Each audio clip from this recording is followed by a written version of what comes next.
Hey everyone, it's the one and only magnificent bird, Beak, speaking to you today.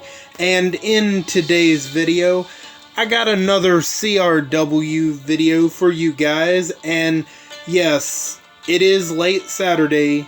You guys won't get this until sometime Sunday, which after the fact CRW is going to be over.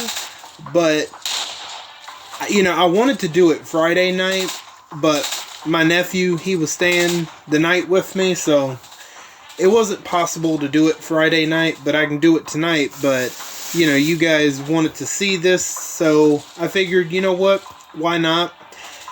And as I'm going to be doing CRW, I'm also going to be talking about AEW's Dynamite Blood and Guts.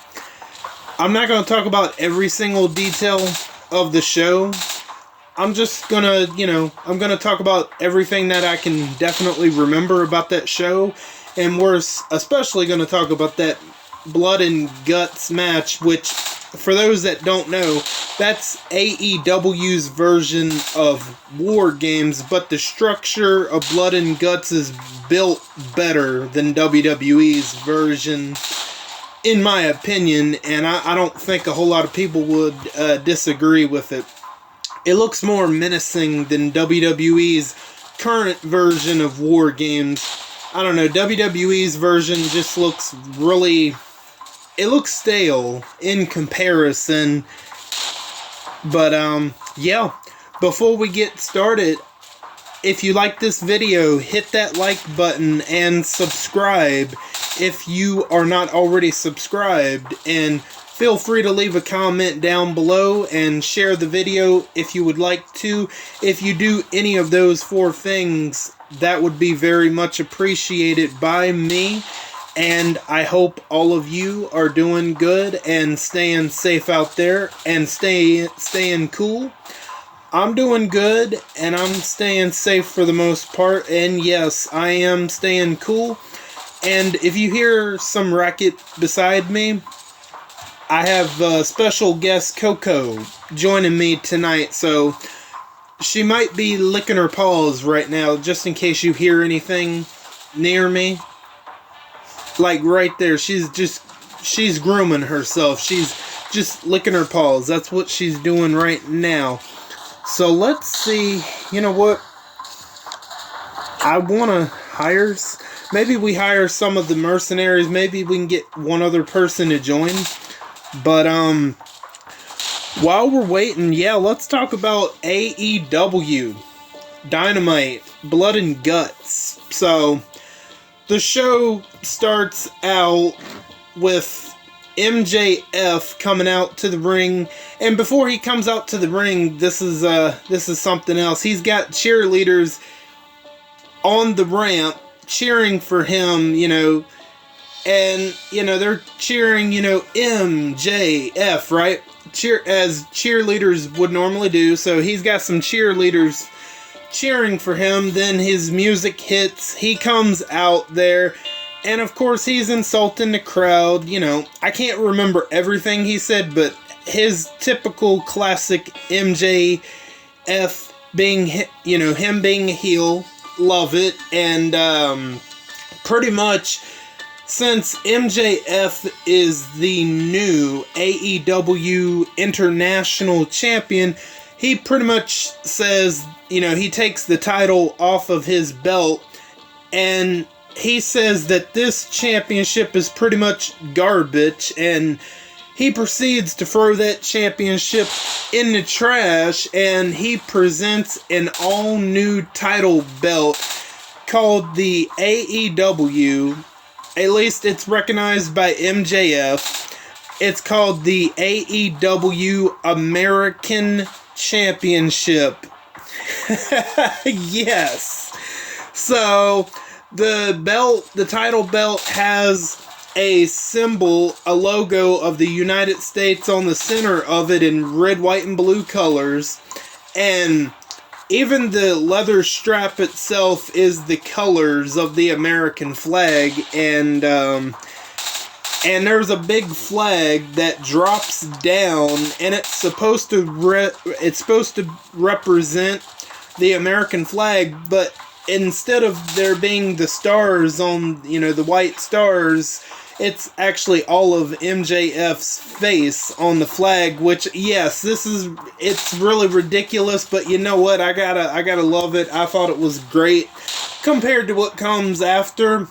So he's got the confetti shooting off. He's the AEW American champion now, and that's when Will Ospreay, he comes through the crowd and he's trying to get MJF, but of course MJF, he runs away like a coward that he is. And here's the thing, he said, the nearly 60-minute match that him and Will Ospreay had just a week ago, he said, it was the easiest victory of my life. I beat him 30 seconds top. Like, okay, sure, man, you beating Will Ospreay in 30 seconds? Okay, sure. Yeah, you're full of shit, but, he knows, and he's just playing up that, his ego, right?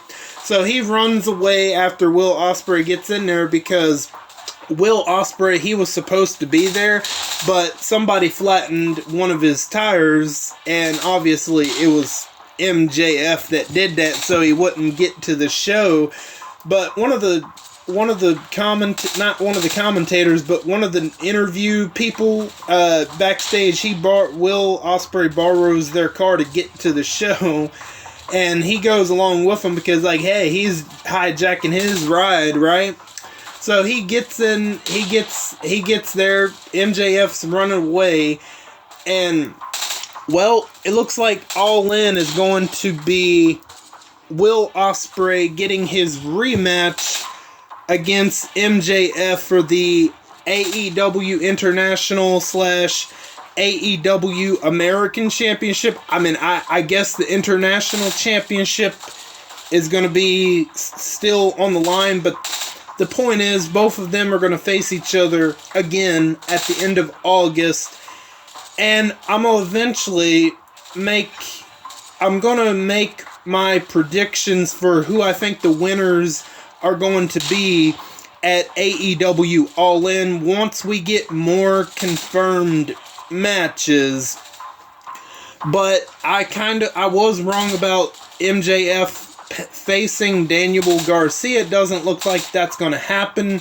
They're possibly saving that for the fall of the year, very likely. So I could see a situation where Will Ospreay could possibly be beating MJF, but I'll talk about it more when I get more into the predictions. But I want to see what other matches are going to be confirmed for the pay-per-view. There's already a couple that's already confirmed, and that's one of them, but I'm going to wait until a couple more are confirmed. But I'm not going to wait too long. But I got like a little less than a month to go. We got plenty of time. Next up, oh boy, I'm gonna make this a quick summary. The Learning Tree, Chris Jericho, defends the FTW Championship against Suzuki.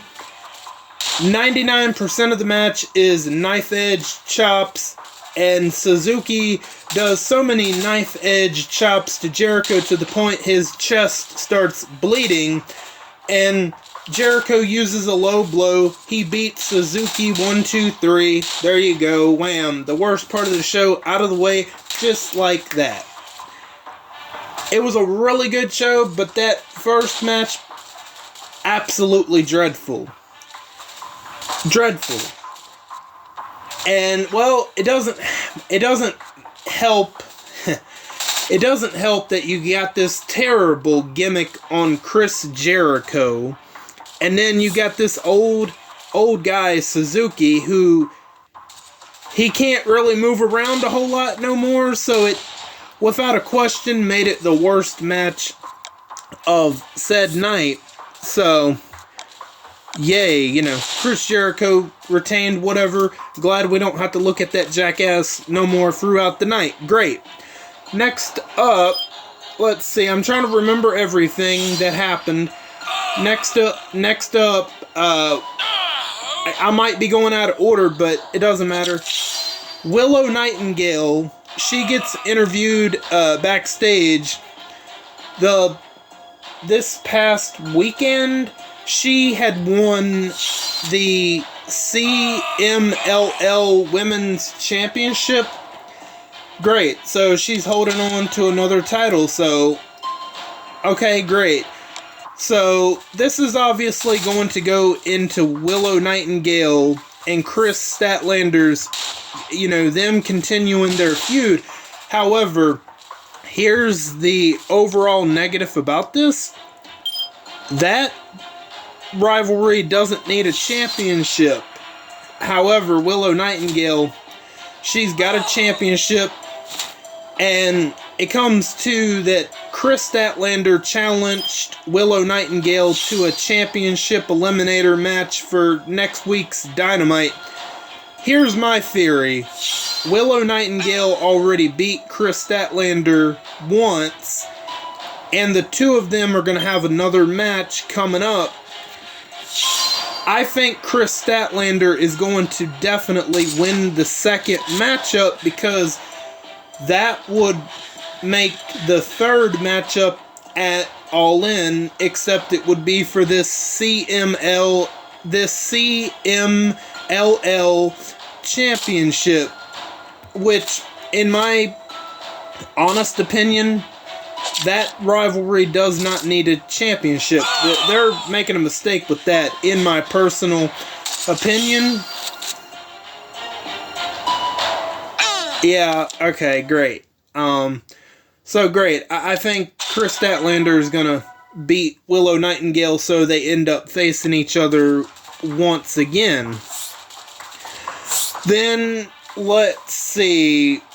We have two... No, okay, you know what? Next up is a match between Britt Baker and Sheeta, right? And those two women, they have a history. They've faced each other a couple of times, and one point, Sheeta even broke Britt Baker's nose, like, twice, I believe. So, they have a bit of a history. I will say this match was 10 times better than the Jericho BS that just happened, because, yeah, Britt Baker, she's been out of the ring for almost a year, but even she was doing a whole lot better than the knife edge chop fest that we just had. And, Sheeta had to carry Britt Baker through the match, but understandably so. Britt Baker had health problems, and she was out of the ring for a long time. And Britt Baker ended up winning the match after applying the lockjaw to her. That's her submission move, where she puts this glove on and really puts her hand in the opponent's mouth, and just, there you go, and makes them tap out. So after the match, Mercedes Moné comes out, and she's officially a heel at this point, Mercedes Moné, just because the fans are slowly turning on her, and the fact that she's thanking the Young Bucks. So, there you go. She's officially a heel. She comes out there in a cowboy hat, cowboy boots, right? Then, the next thing you know, this woman comes from behind Britt Baker and just beats the hell out of her. So Mercedes Moné has aligned herself with someone named Camille. I honestly don't know who that is, but so yeah, Mercedes Moné, she has a bodyguard of sorts. So there you go.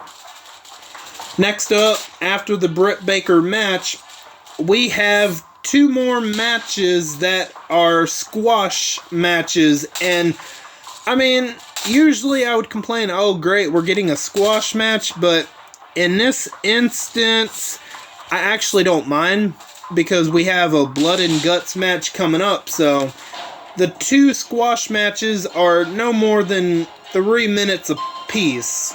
Not even that. So, you have Pac, who is facing, oh man, what is the guy's name?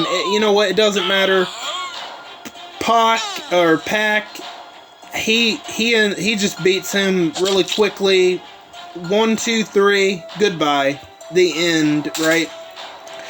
Then the second squash match happens between the Glamour, Mariah May, and some local talent from Nashville. But I gotta tell you, yeah, Mariah May, she is certainly glamorous, absolutely.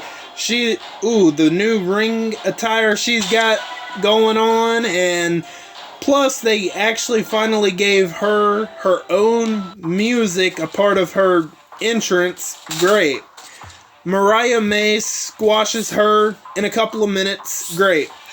Then after the match, Toni Storm's music hits, but people are waiting for Toni Storm to come out and get some sort of retribution for what she did to her like 2 weeks ago. But Mariah May, she's like smiling, like, oh, I know she's healing it up. She's having her music play when she knows she's not gonna come out, and the people are like, oh, like disappointed, right? And then next thing you know, you see someone running in the background with black hair. They come in the ring, and then the person proceeds to take their wig off, and it's Toni Storm. So yeah, she was there the whole time, but she must have come through the crowd or somewhere, where she didn't come out the entrance way. So she's just staring her down, Toni Storm's just staring Mariah May down, and then Mariah May is like, something's not right because people are cheering, and they should be booing me, right? And then she looks around and sees that Toni Storm's giving her this crazy look in her eye.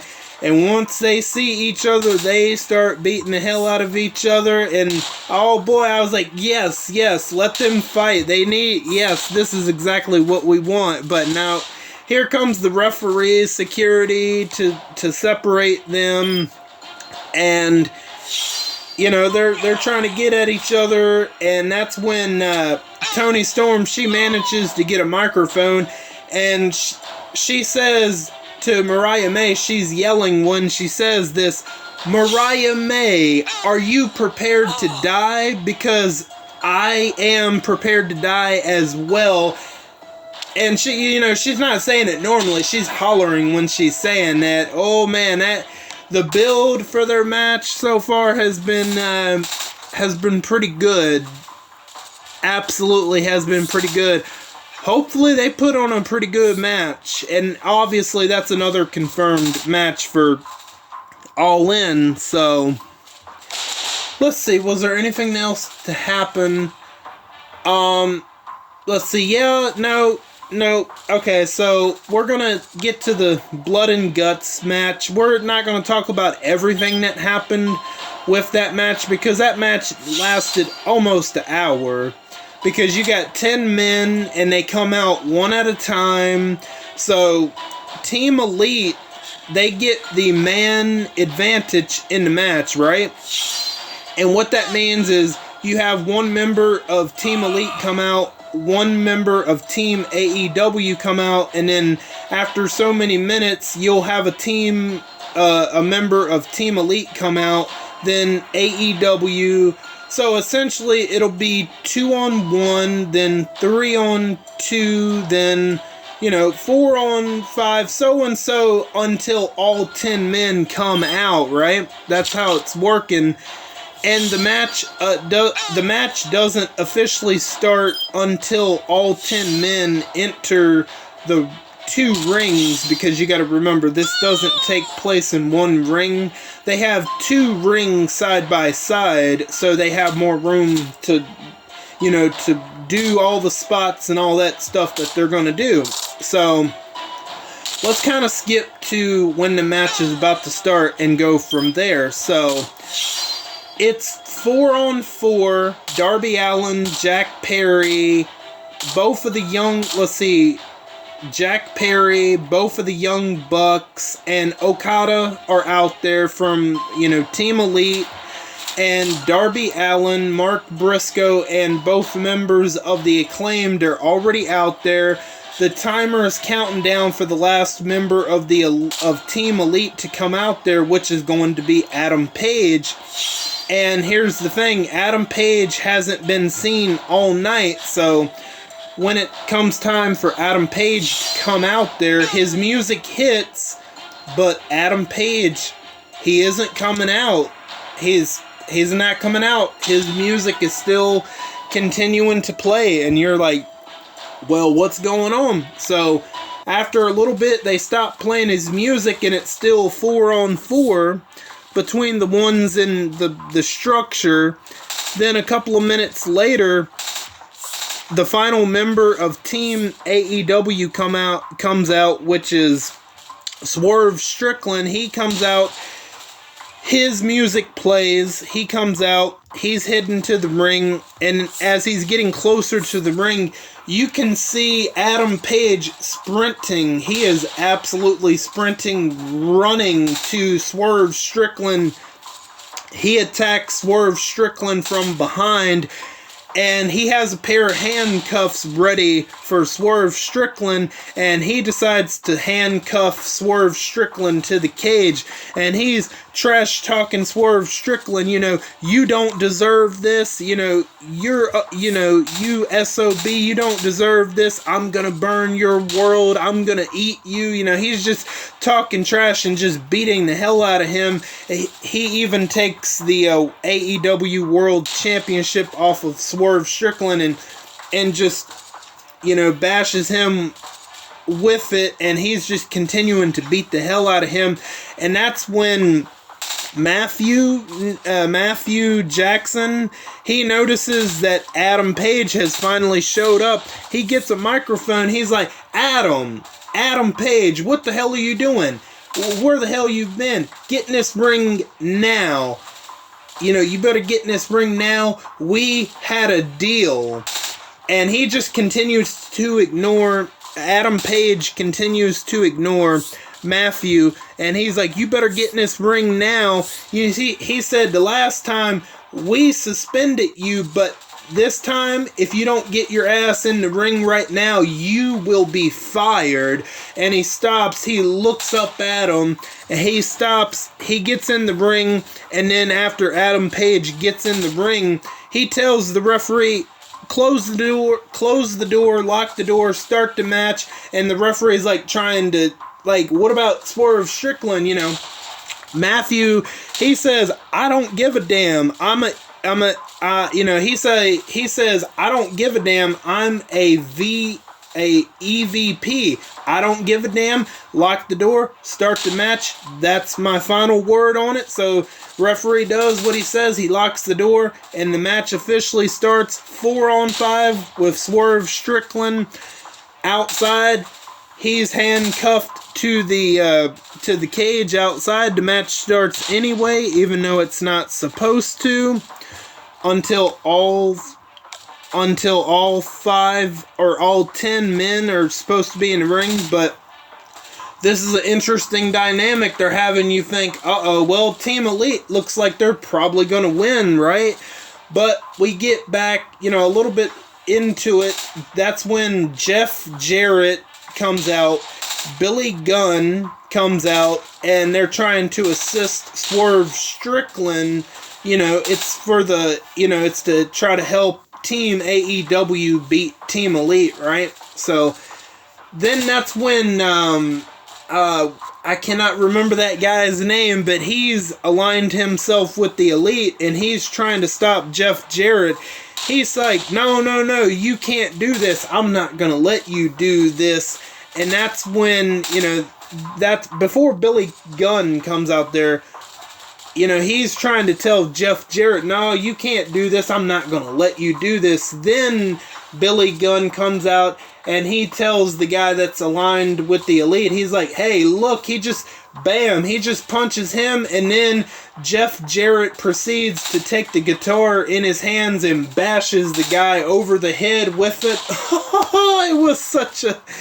Oh man, that took that guy out of the equation, and here they come running with a key to try to get the handcuffs unlocked. I don't know if it was a key or a lockpick or what it was, but they fail, and then that's when Prince Nana, he comes out there with a pair of, I guess it's a pair of pliers he comes out there with, and they finally manage to get the handcuffs free, so Swerve Strickland is free, but the door is locked and he can't get through the door, so there's a part of the cage where he uses the pliers. They're like awfully small, so I don't even know if they're called pliers, but whatever.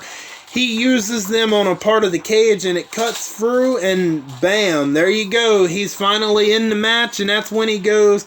He starts whooping the Elite's ass once he gets up in there, one by one. They just stand around. One gets taken down, another gets taken down, so on and so on, until Adam Page and Swerve Strickland come face to face, like, oh shit, okay, here we go. Then they start fighting each other, and they start trying to hit each other's finishers on one another, and then these staple guns, yes, staplers that shoot out staples, they get introduced into the match.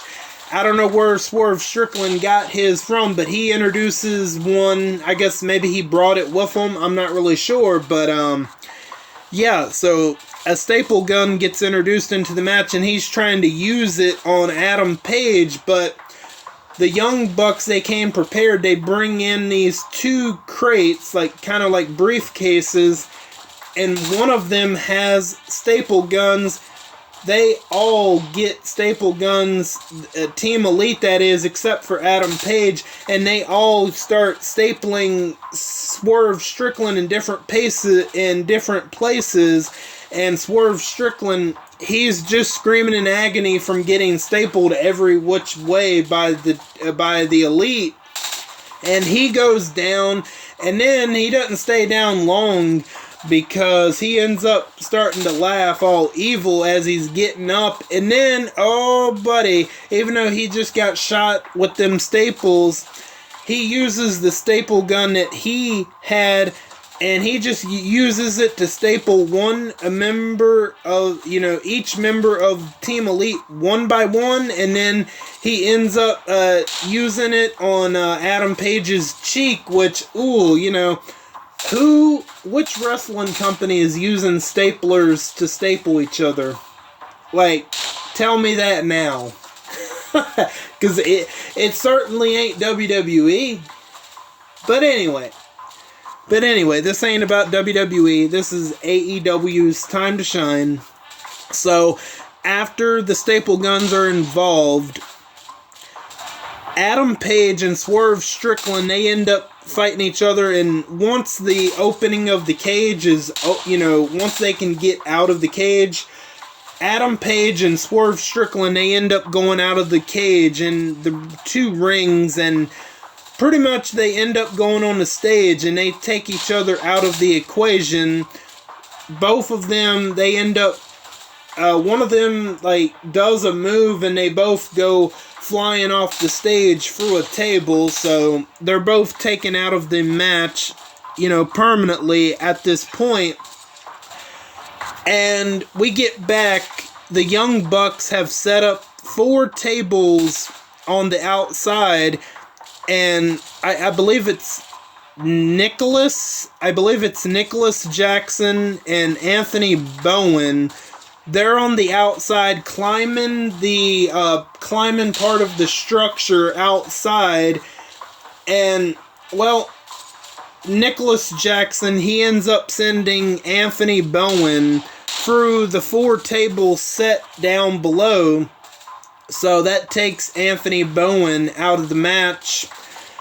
Then we're getting to the, near the end of the match.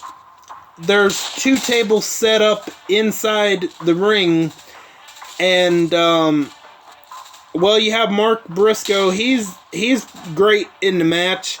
He's hitting moves left and right. He was a standout in the match. And yeah, the lineup before the match actually happens, I know a lot of people, like, the lineup doesn't sound too impressive, but what those 5 men could do on Team AEW, it was really impressive. So you got a spot where Mark Briscoe, he has one of the Young Bucks on a table, and he ends up hitting a move. Mark Briscoe ends up hitting a move with one of the Young Bucks on the table. He goes through the table. Well, both of them go through the table.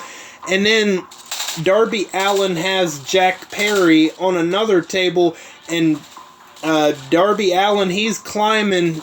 They're inside. He's climbing part of the structure, and he's like on top, right? He's climbing on top, and Darby Allin has this finisher called the coffin drop, where he essentially he does like a jump and a drop off of a turnbuckle, but in this case, he's going to drop all the way from the blood and guts cell. So Mark Briscoe sees this, and he holds Jack Perry in place to make sure Jack Perry does not move. And oh my goodness, Darby Allin, he does the coffin drop from that far, and the fact that he doesn't even miss it, he hits it perfectly on Jack Perry. They both go through the table. Damn, what a hell of a bump. My God. Darby Allin, he's insane. He's asking himself to be put in a wheelchair early. He's done crazier stuff. Like, there's this spot where he went through a glass table back earlier this year at the Sting's final match. That's where that spot happened. Absolutely nuts. You know, he's gonna have major back problems later in life, but that spot happens, and then the Team AEW, they bring in handcuffs, and they Mark Briscoe specifically handcuffs Jack Perry to a part of the structure, like, you know, like what was done to Swerve Strickland, but they have like regular handcuffs this time, and they handcuff Jack Perry to a part of the cage, both hands. He can't go nowhere, and this was absolutely brutal. Mark Briscoe, he picks up a chair that has the word scapegoat on it. You know, that's supposed to be related to Jack Perry, right? So Mark Briscoe, he takes the chair and just swings as hard as he can, and Jack Perry takes a hell of a chair shot to the head. Ooh, like that. Ooh, that was brutal. I can't defend that. Like, ooh, that is, I don't know. Jack Perry, he's gonna, because of that unprotected chair shot, ooh, he's gonna have problems later on. It's not gonna be good. But, damn.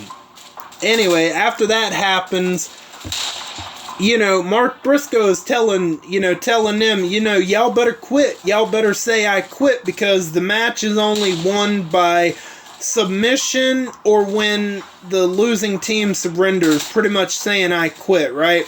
No pinfalls, which for this type of environment, you know, pinfalls aren't necessary. So there's even a spot where Darby Allin gets on top of one of the top turnbuckles, and he uses a skateboard, and as he's jumping off the top turnbuckle, he has the skateboard, and it hits, I forget whose back it hits. It might be Jack Perry's back, but there's a spot where he puts his feet on a skateboard on the top rope, and he jumps off the top rope with the skateboard on, you know, underneath his feet, and bam, you could just hear that skateboard just smack his back really, you know, damn, like, holy crap, right?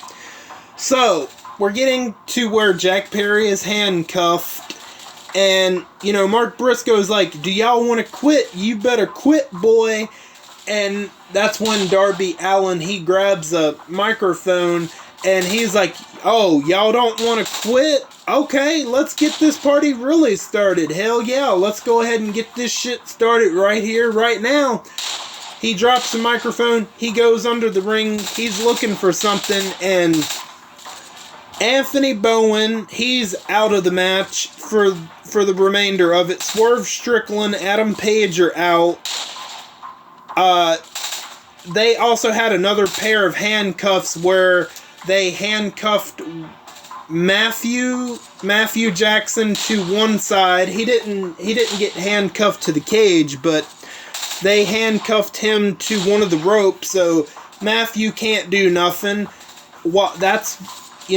So it's down to Max Caster and Mark Briscoe to make sure that Nicholas Jackson and Okada are staying down while Darby Allin is under the ring. And here he comes. He comes back with a freaking lighter and a jerry can, you know, like a gas canister that you would, if you're going to the gas station to put some gas in the gas can for maybe whatever, right? He comes back out with one of those Bic lighters and a jerry can. He goes over to Jack Perry. He pours the gasoline all over Jack Perry. Oh my goodness, right? Like, he's willing to set this man on fire to get them to quit. And Darby Allin, he would do it. He would do it because back at Double or Nothing, you know, Darby Allin was a part of a match that also had the Elite. You know, he was going against the Elite, and he literally brought out a flamethrower, and he already technically set Jack Perry on fire once before, but he was aiming mostly toward his legs and feet. But yeah, so yeah, Darby Allin would be crazy enough to actually set someone on fire, to go to the extreme lengths to get Team Elite to quit. So he gets the microphone after, you know, after he pours the gasoline on Jack Perry. He goes back to get the microphone and the lighter. You know, he gets it lit. He lights it. I mean, he's not near Jack Perry yet, but he's on the other side. He gets the microphone and he's turns on the lighter. You can see the little flame, right? Then he goes to Matthew and says that, you know, I want two things. I want a TNT championship match against Jack Perry. And Matthew's like, you know, you gotta stop this. You gotta stop this shit. This is crazy. He's like, you know, if you want your match against Jack Perry, you got it. The TNT championship at All In. Now stop this. He's like, oh, no. That's not all I want. Say surrender. Just say I quit or I'm gonna light his ass on fire. Say it now. And he's like, you know, this is crazy. You got your match, and you know what? We surrendered. We've had enough. We quit. So, there you go. Team AEW wins, and Darby Allin is getting himself a TNT championship match against Jack Perry at All In. So, like I said, I want to eventually make a prediction. Like, I'm gonna like do raids or something, but as I'm doing that, I'm gonna make predictions as to what I think is gonna happen, like who I think is gonna win what matches. And I'm not gonna quite do that just yet, but I'm planning on doing it soon enough. I just might want to wait a week or two to see what other matches are going to be confirmed. You know, I've heard some people say that the ending to the Blood and Guts match was flat. Like, I don't see how. I don't know. Like, Darby Allin, he was willing to set a man on fire until they quit. I mean, I don't see how that's flat at all. Like, okay, sure, if you believe that. In my personal opinion, I thought it was the best blood and guts match they've put on so far. And, oh man, I thought it was pretty good. And so a couple of matches I think that's going to happen. I think the Acclaimed are going to get a tag team championship match against the Young Bucks. That match hasn't been confirmed yet, but I think it's pretty much inevitable at this point. And I just, of course, while I'm recording, of course we get these hard-ass factions. I can't show how good, this is ridiculous. So, I don't think I'm forgetting anything regarding AEW, because I kind of went full length into what I remember. Yeah, so Darby Allin is going to be facing Jack Perry. The Young Bucks are more than likely going to be defending their tag team championships against the Acclaimed, because the Acclaimed, more than a month ago, they beat the Young Bucks in order to get a tag team championship match. So I guess they're waiting for All In to happen before they have that match take place. That's what I'm imagining. And then I don't see them leaving Okada off the card. I'm not sure what he's gonna do. There may be a little bit of tension there between Adam Page and Okada, so... See, Adam Page, he didn't want to join Team Elite because he wanted to be all buddy with them. It was more so to get his hands on Swerve Strickland, so there's definitely going to be something there. And plus, like, Adam Page, he didn't even want to get in the ring until he was threatened to be fired, and then, like, he did it not to be fired. And then, let's see. Well, Swerve Strickland is already facing Bryan Danielson, so I see them doing Adam Page and Swerve Strickland after All In at this point. That match is inevitable, for sure, but it's just a matter of when it's gonna happen. Probably sometime after All In, I would imagine.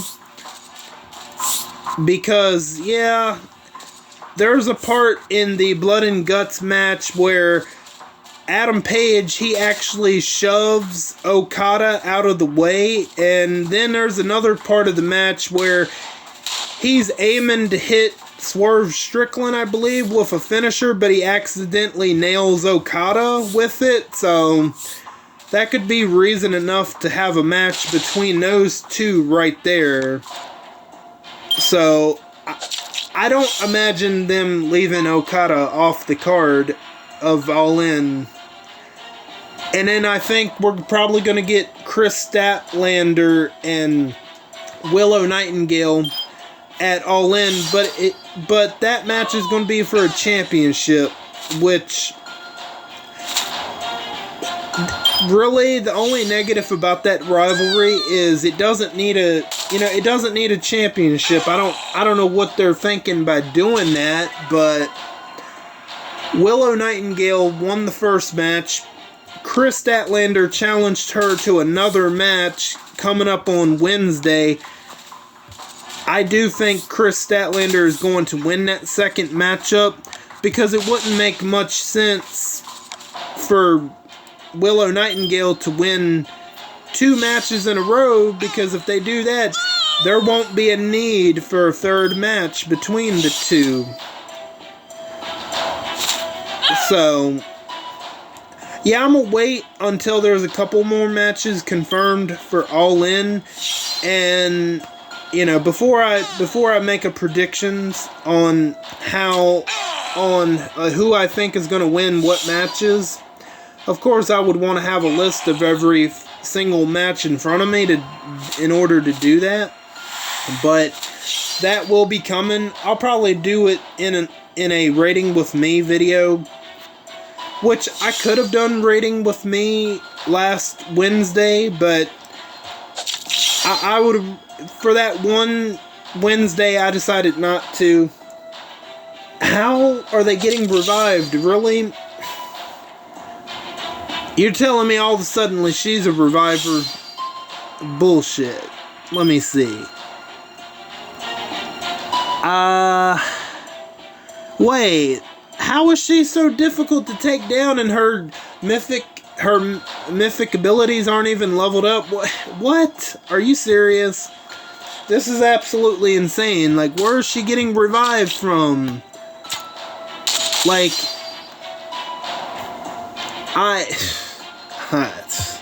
this is a load of horse shit. Well, I mean, I understand where Lucas's revive is coming from, but he wasn't hit, so there's no way he could have brought back Zachary. Well, now, because I hit him, what is up with these hard-ass factions? Like, bro, like...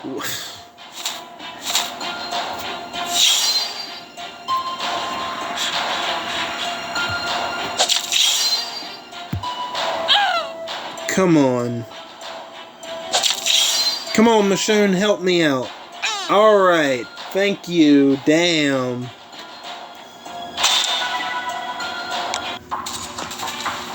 Okay, great. You know what? It's not even worth repairing. Not really. I don't know, though. Shit. You know what?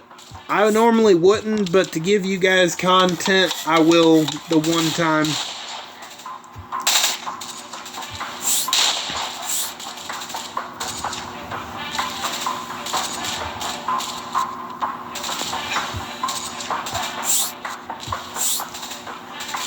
Great. So let's see what we can do. No, not... Yeah, here we go.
Let's see, what do we have here? Ooh. I'm not really liking none of these options. Well, let's attack somebody, I guess. Oh, we're definitely working on... Oh, we gotta recover days first. We definitely need to work on this line right here. Wait, how are they all burned? Maybe the Shamrock Lady, I guess. I'm not really sure. It might be her. Great, this one won't last long at all. Oh my gosh. Great. I don't want to quit already. Yeah, might as well. Yep. Great. Awesome. of course, I start recording and we get these hard factions. Like, absolutely insane.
Can she bring anybody back?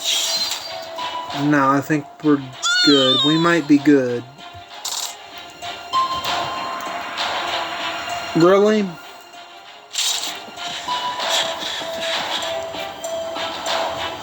Like, explain to me where that revive came in at. Whatever.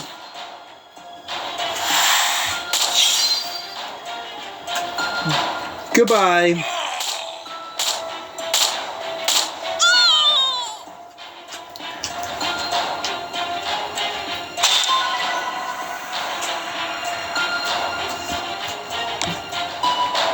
Coco, I love you and all, but why do you have to pick this time to be licking real loudly? Okay, let's see.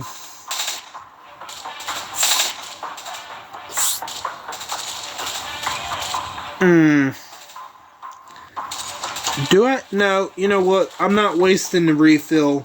Just hurry up and kill my team, please. Man, we still have 5 minutes to wait.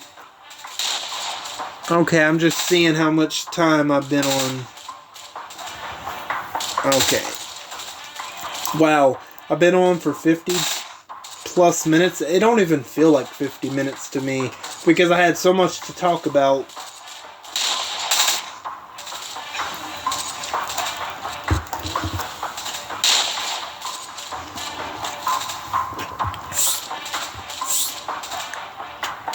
Yeah, I'm not even gonna waste the refill.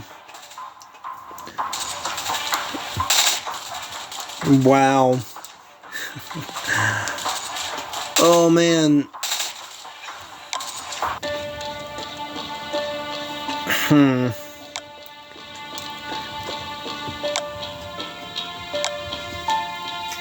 You know, I was thinking about doing a pool, but I kinda already explained why I wasn't going to. Because I would want to be able to go for 2 Pacific characters, right? Amber would be one of those 2, and I have enough to do. You know, I could get all 5 copies if I wanted to. But here's the thing that's stopping me from doing so. I'll show you. Assuming it's still up. See, the Saviors from Hell, right? I want to go for Danny. I know it would only be 3 copies, but however, I don't have the funds to do that. I don't have $35 to do so right now, so like, yeah, if I did all the required pulls if I did all the required pulls plus bought both keys, I would have enough to get the 3 copies of Danny, but but I don't have the funds to do so. So as much as it pains me to do so, I'm gonna have to skip Amber.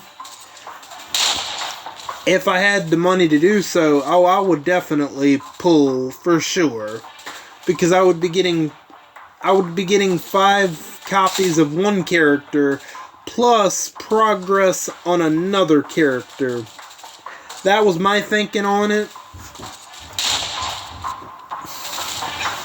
So yeah, hopefully we don't get a hard faction this time. So that's my score, 171,000. So if we didn't get 2 hard factions back to back, I probably could have gotten to 200,000. So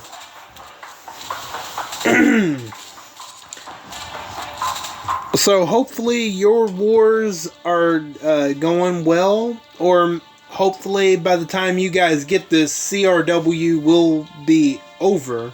Hopefully your wars went pretty well. Mine, yeah, pretty good. Better this time than last time, for sure.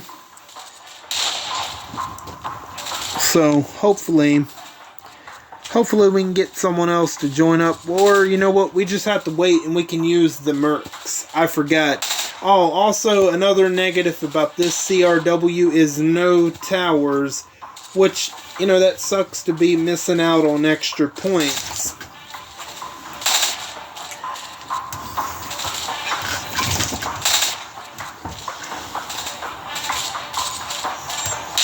Again, Coco, I love you, but you really gotta make this unnecessary noise at this time. Of course you do, while I'm recording, huh?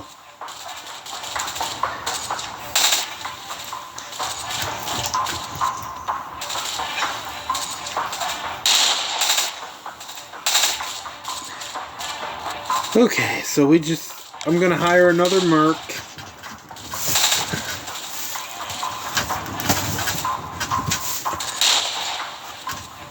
Okay, so we just have to wait the 20 seconds. And wait, you know, I'm not gonna wait. If anybody wants to join up, I'm sure they would have already done so. Okay.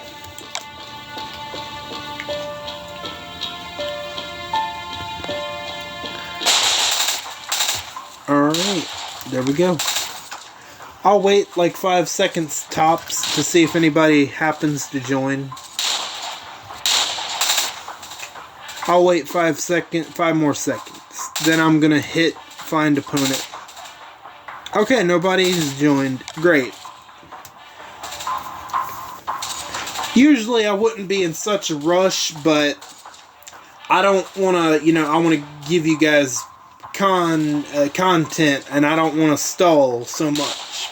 But if I wasn't recording, I really wouldn't care. I actually would wait. So hopefully we get somebody I can do a little bit more against, because I can score. It's just coming up against those top 10 factions, I'm not going to be able to do much against them. So hopefully we get somebody manageable. Hopefully. And then I might call it, if the video don't cut off beforehand.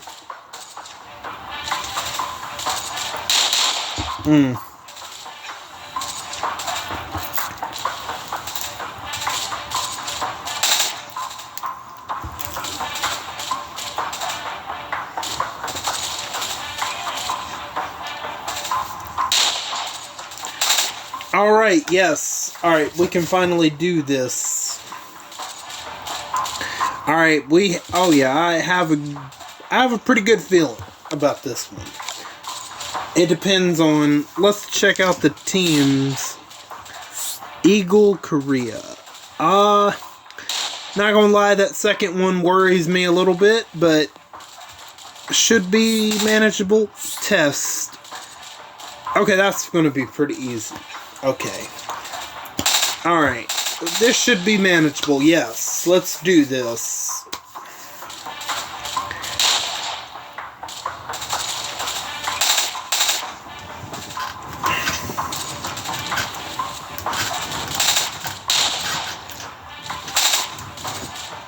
So, have you guys done any pulls for the Legends of the Arena since it's went to complete utter shit? I have. You know what? We might do a 5 or 10 pull just to see what I can get. We might. Yeah, I think I ended up getting 5 copies of Yellow Job. I just pulled them to see who I could get. I mean, there's no reason to go all in on arenas anymore since the update, since the quote-unquote update. You know, I just gotta say, anybody that's defending Scopely for making that change to, you know, where you've dramatically decreased the odds on really good tunes and put the really crappy tunes, anybody that defends that, you gotta get your head examined, because that's a really bad decision. Really bad. There's no defending that whatsoever. Like, just when you think they're going in the right direction with something, nope, they yank the rug right from underneath your feet when you least expect it. But I wouldn't even say it's least expected. They do that crap all the time, so halfway it should be expected when it looks like they're gonna do something right by 3 to play. Nope, they take it away, they jerk the rug right from underneath your feet. They do it pretty regularly, so. But yeah, anybody that defends that decision with Scopely increasing the cost of the tokens for a 1 in 5 pull, and also decreasing the odds on really good tunes or decent tunes, anybody that defends that, you need your head examined. I don't mean that to be mean, but you gotta go get a head examination, because that is a terrible decision on the part of Scopely. Absolutely. But regardless, I'll do a 10 pull anyway, just to see the crap I get from it.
Alright, 30 seconds.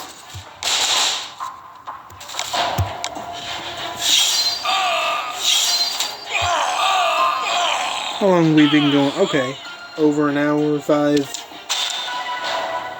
Alright, hopefully we can get this last one in. Okay, ooh. Oh boy, who am I going to attack first?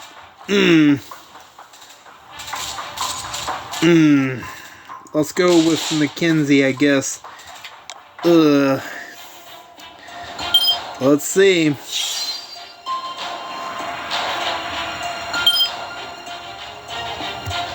We have to... Okay, great. We got her confused. That's all I'm worried about.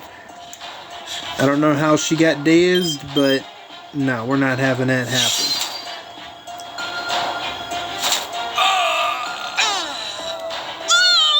Great. Okay. Awesome. We should have no problem. Great. Wonderful. Damn. Wanderer makes dealing with Officer Negan a little bit... I can deal with him a little bit easier than before. Because of the hemorrhage, mostly. Great. So, we've completely clapped everybody. So, I gotta wait. I gotta wait till I can attack again. Okay. It's a little contest between me and Too Far Gone. Alright.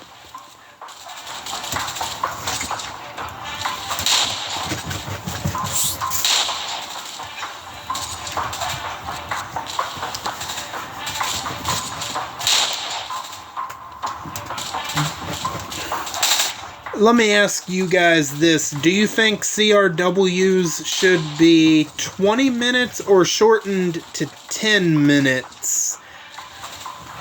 Me, I don't mind them being 20 minutes, but for the Blitz Wars, I don't mind them being 10 minutes either.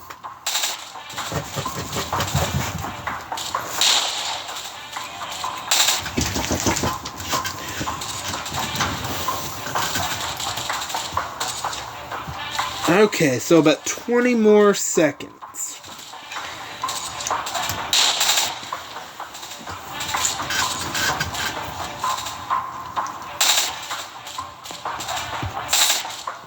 I guess we'll finish off the Mackenzie team before we get to Regina.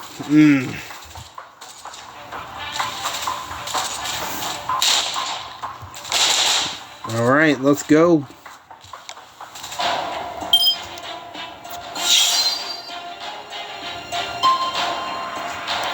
Alright. Okay, great.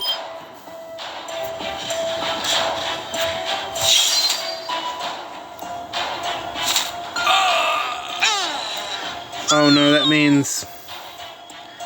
Great. Okay, so the crosshairs is completely random every turn, so...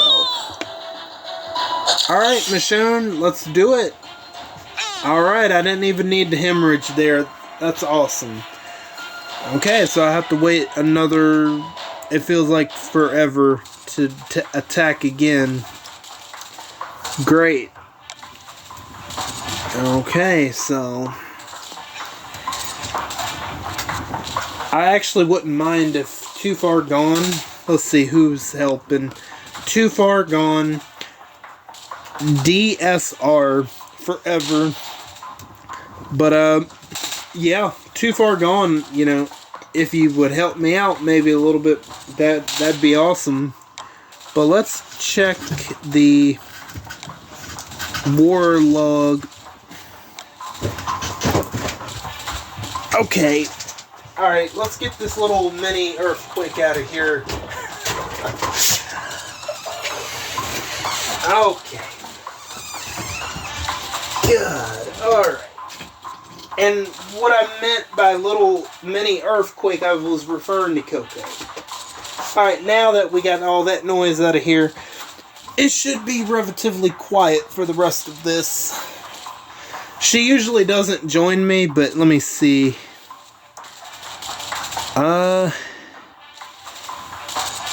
I'm trying to see. Okay. Alright, anyway, I don't know. We got 20-some seconds before pure misery happens. Alright, I'm just checking to see how long I've been on. Hopefully I can finish this one without the app cutting off on its own. But we'll see. Oh Lord, here we go. We gotta recover that daze, absolutely.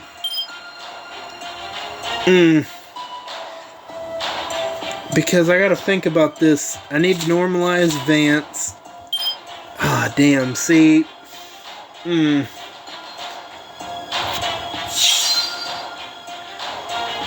Okay. I don't know, man.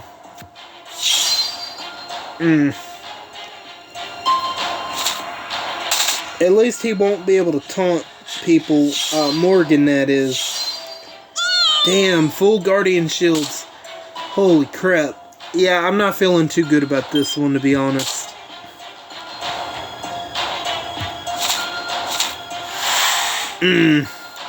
Full Guardian Shields, too. Yeah, I don't know about this one.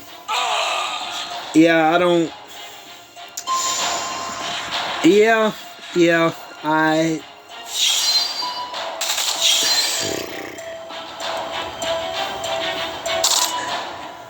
Oh, man, I don't know.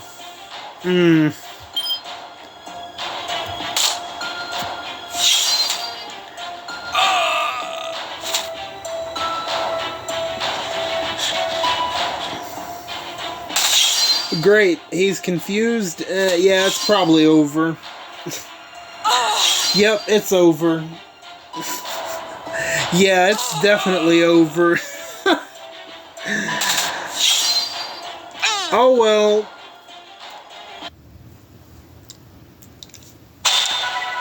Alright. I know I'm probably not going to be able to do that one, so you know what? Let's go ahead and do the 10 pulls, and then I'm going to end it. Alright, so as you can see, it's 200 arena tokens for one pull, but haha, whoa, 900 for 5 pulls. And as you can see, the odds are absolute crap. The good tunes, the odds are crap. But the crappy tunes, the odds are really good. So, anybody that defends that decision, you need to have your head examined. That's the last time I'm going to say that. So let's do a 10 pull. I'm just seeing who I can get for Gilded Bits, basically, at this point. Yep, Gilded Bits, bring them on. Yep, Gilded Bits. Hey, another Job, even though I don't need him. Yep, I don't even care. As long as we get Gilded Bits at this point. Jeremiah James, I actually have a couple copies of him. I got one decent one out of that, but I don't know if he's any good, though. He's kind of an odd one. He's doing damage even though he's a defensive, maybe not that good. Alright, we'll do 10 more, I guess. Because, like, wouldn't it be insane if I somehow got Amber? But I highly doubt it, bro.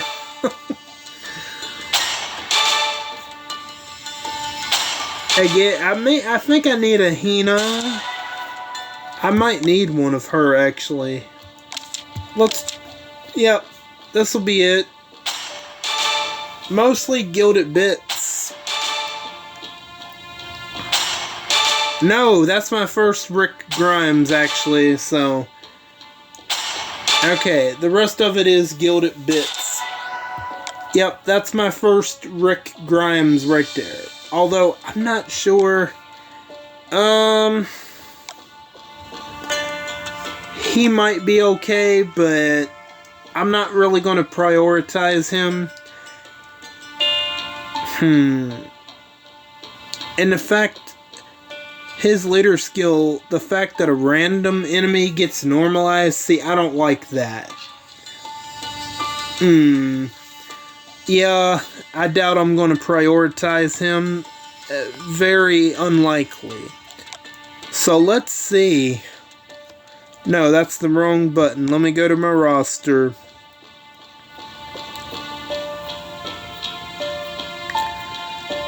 I'm just checking here. Okay, so I have 4 Jeremiah Jameses, 5 Hinas. Okay, so what's her leader skill? All alert teammates get 50% defense. Oh, so you could do a strong and alert mix and match. Interesting. I mean, I don't know. But, okay. So let me check in on that. Let's see what's happening real quick. Are they actually repairing, bro? Come on. Alright, you know what? To hell with it. Let's get some more points. Why not? Even though I can't beat that Regina team. Alright, I mean, they're repairing, whatever. That'll help add to my score. I said I was going to end it, but I'm probably going to end it pretty soon anyway.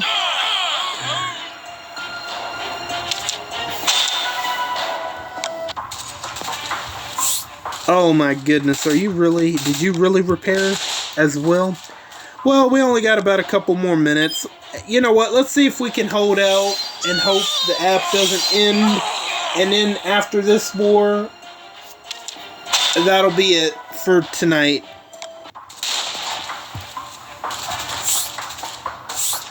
Oh, yeah. I don't think so. I'm good. I'll just attack the easy teams and get some points.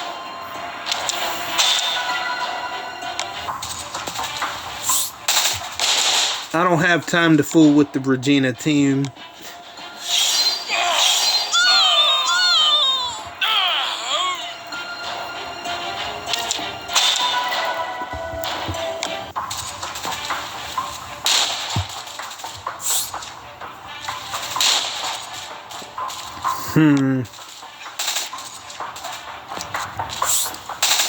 Okay.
Alright, there's not enough time, so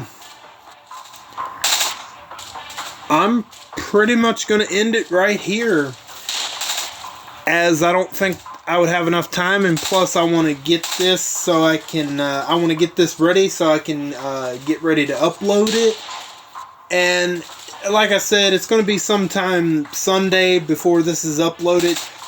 Definitely after CRW has ended, but I was unable to get to it before then, because like I had said, my nephew stayed with me Friday night, and that's when I wanted to, that's when I would have wanted it to, that's when I would have wanted to do it, but I wasn't able to get it done. If he wasn't staying with me, I would have been able to do it Friday night, no problem. But at least I'm going to go ahead and get it done, out of the way, and yep, that's going to be the end of this one. That's all I got for you guys for today, and I hope you guys enjoyed this CRW. And I want to thank each and every one of you for stopping by and for your continued support. Or if you're new, welcome in for the first time. All of you are very awesome, and I thank you again. And don't forget to hit the bell and switch on all notifications so you know the second I upload to YouTube. I am Buck Beak, and I'm gonna go fly away back to my nest. Until next time, bye guys.